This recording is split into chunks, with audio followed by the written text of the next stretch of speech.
사람, 사람들. 사람들은 누구나 다 사생활을 갖고 있다.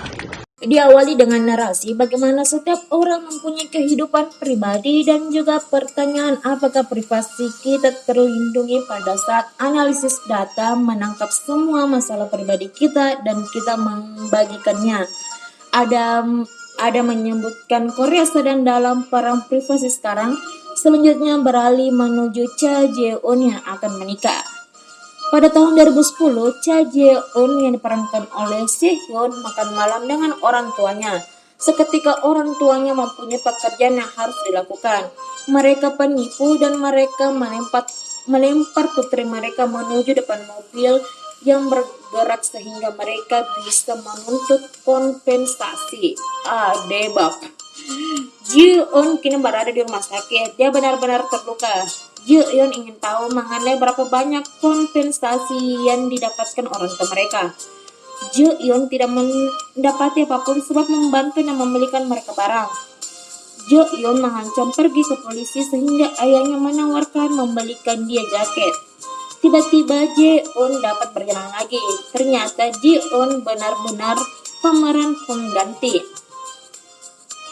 Di pusat perbelanjaan, Ji-eun melihat ayahnya meminta uang dan bertanya apa pekerjaan ayahnya. Sebenarnya, orang tuanya telah memutuskan mereka pembuat film dokumenter untuk film mengenai mendistribusikan kembali kekayaan. Dia marah mengetahui sebenarnya yang dilakukan ayahnya yaitu penipu.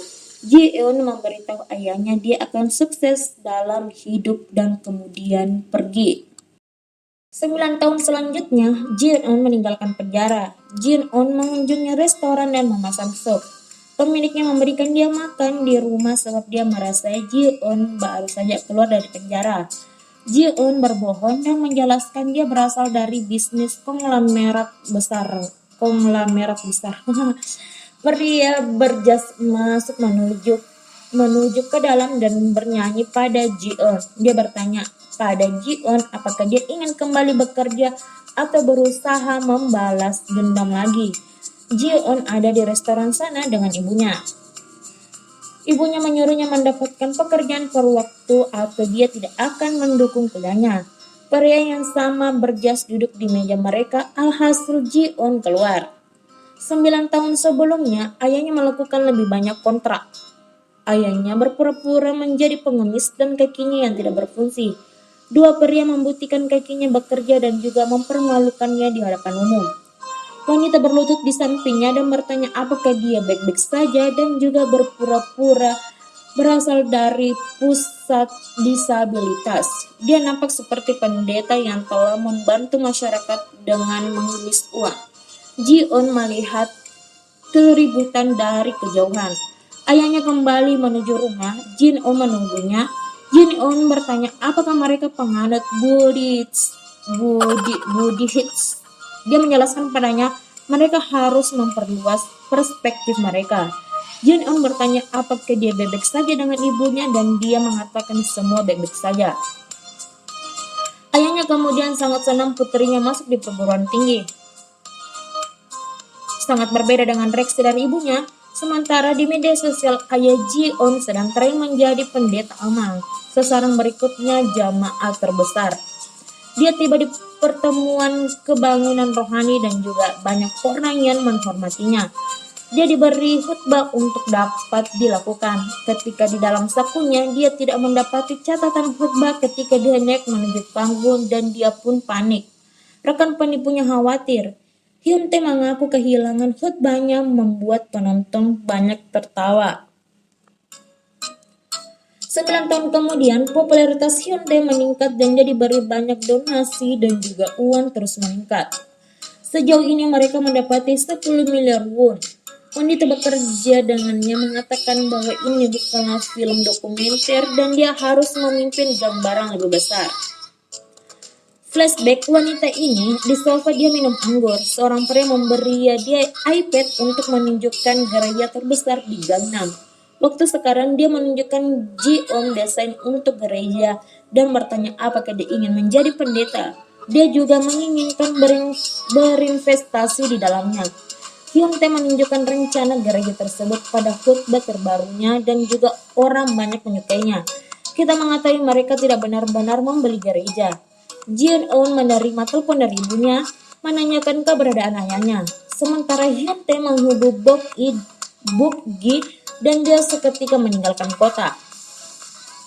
9 tahun sebelumnya, malam hari, Hyun-tae menuju bar karaoke menyadari dia telah ditipu orang-orang yang bekerja dengannya. Dia dicela sebab menjadi penjahat, orang-orang meminta uang mereka kembali. Ji-eun memberitahu orang-orang ayahnya adalah korban juga. Ibunya yang menghubungi polisi. Dia marah sebab ayahnya memberikan semua uang tersebut kepada Bok-gi dan juga mereka kehilangan segalanya. Ji-eun mengunjungi ayahnya di penjara dan ayahnya tidak menyesali apapun. Dia mengatakan kepada Ji-eun untuk tidak mengkhawatirkannya, meminta dan menyelesaikan kuliahnya. Di jalan keluar, pengacara memberi Ji-eun rekening temuannya. Ada catatan dari ayahnya memintanya mendapati apartemen kecil dan pekerjaan paruh waktu. Ayahnya pun meminta maaf. Jin Byung duduk bersama Jin di restoran. Dia sedang murung. Dia ingin mendapati wanita Buggy yang melakukan ini terhadap ayahnya dan ingin berbalas dendam. Jin Byung memberitahu dia bahwa begitu dia memahami bagaimana bertindak, dia akan menjadi jalan. Dengan tidak adanya orang tua dapat diandalkan, Ji Eun bekerja dengan Jin Byung sebagai kontrak. 2016, usia menjalani berbagai pekerjaan, Ji Eun terlihat lelah dan bercermin. Dia bertemu Ji Byung lagi yang telah merendahkan dirinya. Dia memberi uang tunai dan meminta membeli pakaian yang cocok dengan tasnya. Dia bertanya apakah dia mampu istirahat sebab dia telah bekerja seperti anjing selama bertahun-tahun. Akan menangkap Buggy sendirian. Dia bertindak seperti petugas polisi yang memasuki toko.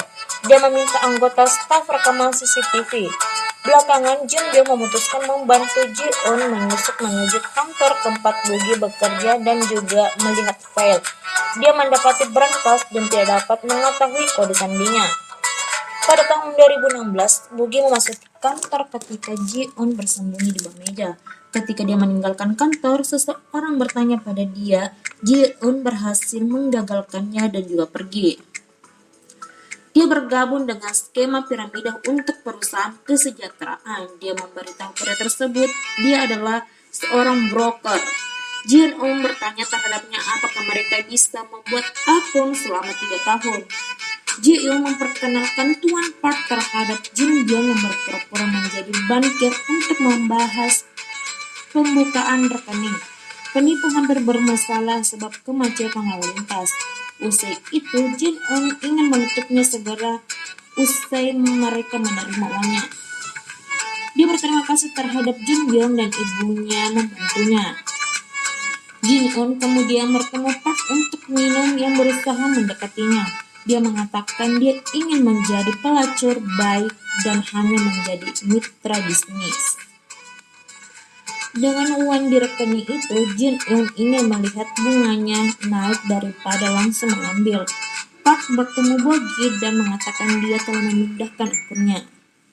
Ji-eun khawatir uangnya belum ditarik namun ibunya menjadi serakah. Seketika Boggy ingin bertemu Ji-eun di kantornya sebab dia direktur perusahaan kesejahteraan.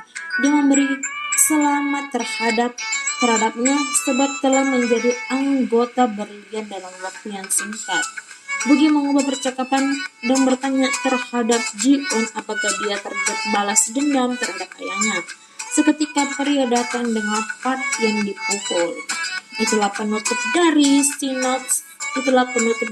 episode 1 ini.